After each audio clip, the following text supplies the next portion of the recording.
أعوذ بالله من الشيطان الرجيم. بسم الله الرحمن الرحيم. قل لا أسألكم عليه أجرا إلا المودة في القربى. اے رسول کہہ دیجئے میں اس تبلیغ رسالت پر تم سے کوئی اجر نہیں مانگتا سوائے یہ کہ قریب ترین رشتہ داروں کی محبت کے۔ مباہلہ۔ ایک دن نجران شہر کے مسیحی بزرگ مسجد میں آئے تاکہ رسول اکرم صلی اللہ علیہ وآلہ وسلم سے ملاقات کریں۔ جب ان مسیحیوں کے نماز کا وقت آیا تو ہمیشہ کی عادت کے مطابق انہوں نے گھنٹا بجایا اور نماز کے لیے کھڑے ہو گئے۔ مسلمانوں کو یہ عمل ناگوار گزرا اور پیغمبر سے عرض کیا، یہ درست ہے کہ یہ لوگ آپ کی مسجد میں ایسا کریں؟ پیغمبر نے فرمایا، ان کو ان کے حال پر چھوڑ دو۔ نجران کے مسیحی نماز تمام ہونے کے بعد حضور سرکار دو عالم کی طرف متوجہ ہوئے۔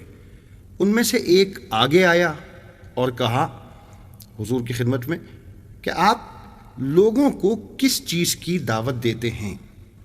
پیغمبر صلی اللہ علیہ وآلہ وسلم نے فرمایا، لا الہ الا اللہ کی شہادت، اور یہ کہ میں رسول خدا ہوں اور عیسیٰ پیغمبر اور خدا کے مخلوق بندوں میں سے ایک بندے ہیں جو دوسروں کی مانند کھاتے اور پیتے ہیں۔ عیسائیوں نے سوال کیا، اگر عیسیٰ خدا کے بندے ہیں تو ان کا باپ کون ہے؟ پیغمبر نے پوچھا، کیا حضرت آدم خدا کے بندے تھے یا نہیں؟ انہوں نے کہا، ہاں وہ خدا کی مخلوق اور بندے تھے۔ پیغمبر صلی اللہ علیہ وآلہ وسلم نے سوال کیا، پھر بتاؤ ان کا باپ کون ہے؟ اس مقام پر مسیحی بزرگ جواب دینے سے عاجز ہو گئے۔ اس کے بعد یہ آیت نازل ہوئی۔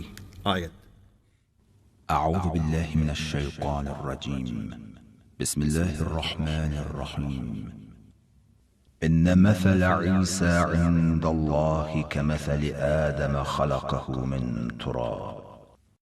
بے شک اللہ کے نزدیک عیسیٰ کی مثال آدم کی سی مثال ہے، اس کو مٹی سے پیدا کیا تھا، پھر اس سے فرمایا ہو اور وہ ہو گیا۔ ان تمام روشن دلیلوں کے باوجود نجران کے عیسائی حق کو قبول کرنے کے لیے تیار نہ ہوئے۔ بالآخر ایک دوسری آیت نازل ہوئی۔ أعوذ بالله من الشيطان الرجيم. بسم الله الرحمن الرحيم.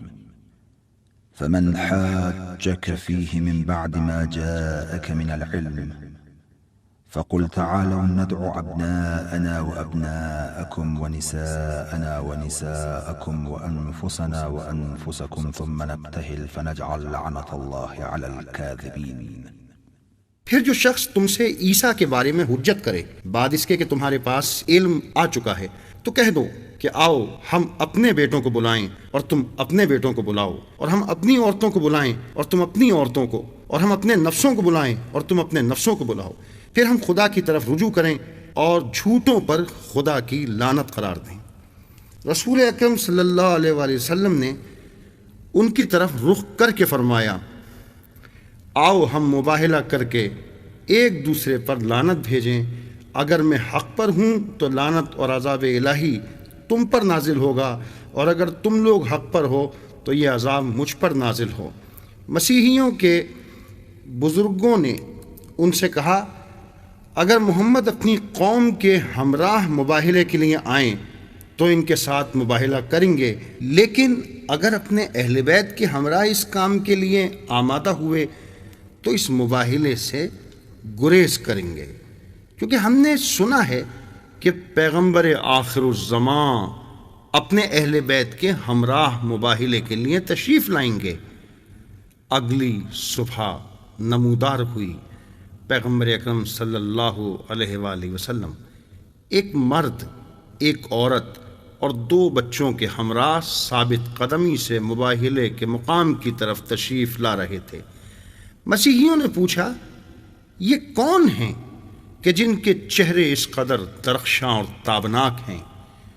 انہوں نے کہا، وہ شخص پیغمبر کے چچزاد بھائی وسیع اور داماد علی ابن ابی طالب ہیں، اور وہ خاتون ان کی بیٹی فاطمہ زہرا سلام اللہ علیہا، اور وہ بچے ان کے بیٹے یعنی حسن اور حسین ہیں۔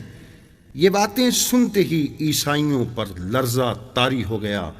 ان میں سے ان کے ایک بزرگ نے کہا، میں وہ چہرے دیکھ رہا ہوں کہ اگر وہ دعا کریں تو آسمان زمین پر آ جائے۔ اس طرح سے نجران کے مسیحیوں نے حضور صلی اللہ سے چاہا کہ ان کو مباہلے سے معاف رکھیں اور جزیہ دینے پر راضی ہو گئے۔